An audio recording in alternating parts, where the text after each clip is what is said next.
payment and financial services providers operate under heavy regulatory scrutiny, particularly regarding anti-money laundering, or AML, and counter-terrorist financing.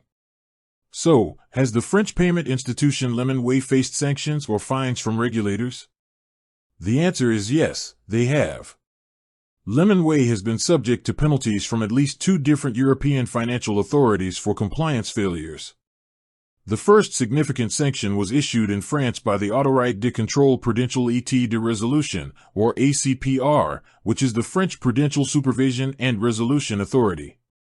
In 2017, the ACPR Sanctions Committee fined Lemonway for deficiencies in its anti-money laundering and counter-terrorist financing controls.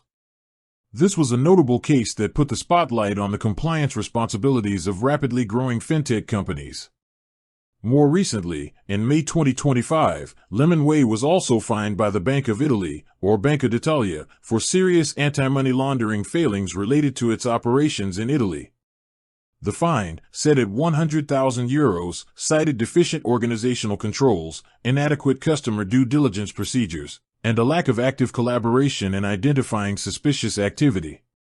These actions clearly show that as Lemonway has expanded across Europe, national regulators have intensified their scrutiny, signaling a low tolerance for weak AML compliance in the non-bank financial sector.